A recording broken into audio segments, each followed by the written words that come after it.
Ma'am से बात करके बहुत अच्छा लगा और मैम के विचारों को जानने के बाद बहुत अच्छा लगा।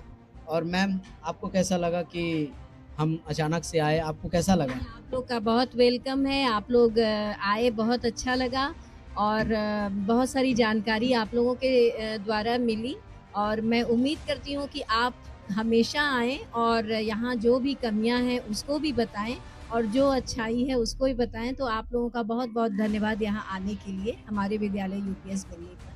थैंक मैम कि आगे चल के किसी फील्ड में फ्यूचर ब्राइट लग रहा है आपको?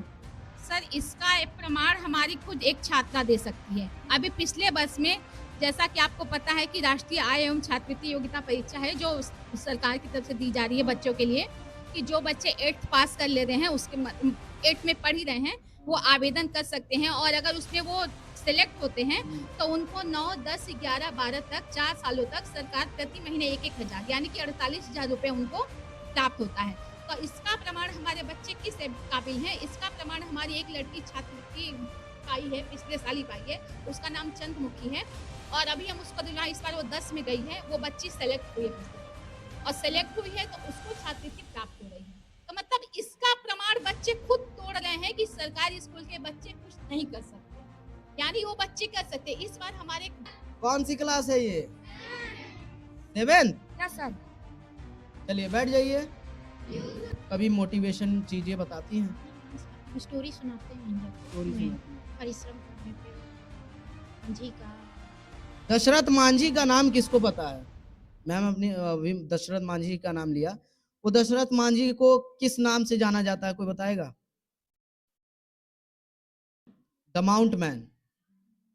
बस एक छोट कुछ आप भी अपने बारे में बताइए कि आप मतलब कि बच्चों को एक्टिविटी में क्या सहयोग करती है? इन लोग को खेल-कूद करवाया जाता है और एक्टिविटी में कुछ खेल जैसे गिनती-विनती सिखाना, बोल हाँ, भाई कितने, आप हाँ, चाहे जितने। तो जैसे हम कोई गिनती बोले, 2 बोले, 3 बोले तो उतने बच्चे एक झुंड बना लेते हैं। हाँ, इससे उनमें गिनती का जो है कि हाँ, अभ्यास होता है। और फिर एक गेम आता है जैसे एक्टिविटी जैसे हम लोग वो बैठा के इकाई, दहाई, सैकड़ा हाँ। वैसे भी पढ़ा के सिखाते हैं इन लोग को खेल-कूद मतलब में। हाँ, फिर रटाने पर आरोही-अवरोही ज़्यादा ध्यान नहीं होता है। आरोही-अवरोही बताना है तो जैसे हम प्रेयर में लाइन लगा दिए, हाँ, तो बता दिए कि आरोही क्रम में हम प्रेयर में खड़े होते हैं, हुँ, फिर उल्टे से आएँगे तो अवरोही क्रम होगा। ऐसे ही इन लोग को एग्ज़ाम्पल देने बहुत सही प्रयास है मैम का। और आपसे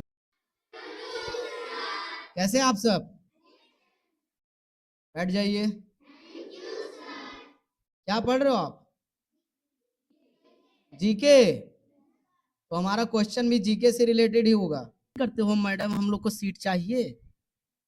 सर जी वो कहते हैं क्या कहते हो? कहते हैं ना जी हमको शर्मा हम लोग काहे को रहे हो? टीस चाहिए।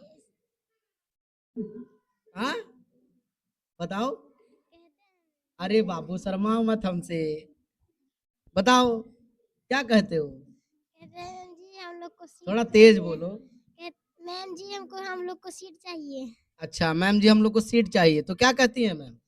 कहती हैं आ जाएगा। आ जाएगा। ये इधर आ जाइए। मैम, सबसे पहले तो अपना परिचय दे दीजिए। नीतू यादव। नीतू यादव मैम। मैम, अभी आप जनरल नॉलेज पढ़ा रही हैं बच्चों को, तो जनरल नॉलेज के साथ-साथ और क्या विषय बच्चों को चावला, तो कहीं न कहीं जब लड़के और लड़कियाँ इस इनकी स्टोरी सुनती है बचपन से ही, तो उनके मन में ये हो जाता है कि हम वो डिसाइड नहीं किए होते हैं कि उनको क्या बनना है। अभी जब आप उनके मन में ये कच्चे घड़े की तरह होते हैं, जब इनको आप अभी से परिपक्व करने के लिए बेस मजबूत करने लगेंगे, तो ये बड़े होकर के किसी बड़े फील्ड में ट्राई ज़रूर करेंगे कि हाँ, हमको बड़े फील्ड में जाना है। नहीं तो नॉर्मली अमूमन मैम देखा जाता है जैसा परिवेश होता है वैसे तैयार होते हैं। होता यही है ना कि इनके घर में ये बिज़नेस चला आ रहा है, तो हमारा लड़का भी वही करेगा, है ना? और जिन कुछ लोग तो होते हैं मानसिक तौर पे भी गरीब, आर्थिक तौर पे तो होते ही हैं, वो मानसिक तौर पे भी गरीब होते हैं कि उनके किस्मत में होता है कि हमारे किस्मत में कभी-कभी यही जैसे लिखा है। दिव्या तंवर का बताते हैं, वो उसकी माँ दिव्या तन्वर। बर्तन धुल के उसको आईएएस बनाई। दिव्या तन्वर। ऐसे ही कुछ लोगों का देते रहते हैं हम लोग। अभी हम बगल में क्लास जब देख रहे थे तो बच्चों से बात कर रहे थे, तो वहाँ पर दशरथ मांझी की कहानी सुनाई गई थी। दशरथ मांझी के विषय में भी बताया गया था। और दशरथ मांझी के बारे में भी हमको भी जितना जानकारी थी बच्चों को हम बताएँ हैं। बहुत अच्छा लगता है मैम जब टीचर्स इस पे ज़्यादा ध्यान देते हैं। जैसे अभी आपने बताया कि कितने ऐसे अभिभावक होते हैं जो बच्चे की तरफ ध्यान ही नहीं देते। पूरा ज़िम्मेदारी आपके ऊपर होता है। उनके मानसिक विकास पर, सर्वांगीण विकास पर पूरा ध्यान आपका ही होता है। अगर जैसे हम लोग घर-घर जब जाते हैं तो उनके अभिभावक कहते हैं कि हमार बच्चा ना जाई पढ़े, हाँ, हाँ। तू काम करत हव, हाँ। मोटरसाइकिल बनावला, ई करला, ऊ करला, तो ऐसी बात होती है। तो मैम सही अगर देखा जाए तो ये कहीं न कहीं सही नहीं है। अगर बच्चों को फ्री में एजुकेशन अगर सरकारी के माध्यम से मिल रहा है, तो आपका ही कहीं न कहीं ज़िम्मेदारी बनता है और अभिभावकों की भी ये ज़िम्मेदारी बनती है कि उनको समय पर स्कूल भेजें। हाँ, उसके बाद कहीं न कहीं संघर्ष की कहानियाँ जब हम पढ़ते हैं तो ये पता चलता है कि एक समय वो पढ़ता था, एक समय काम करता था। जो समय है पढ़ाई का ये चला जाएगा तो काम तो पूरे जीवन करना है। पूरे जीवन में कभी न कहीं कुछ तो कुछ एक जानवर भी अपने बच्चे को मार के कुछ भी करके खिला लेता है और एक जानवर भी अपना पेट पाल लेता है।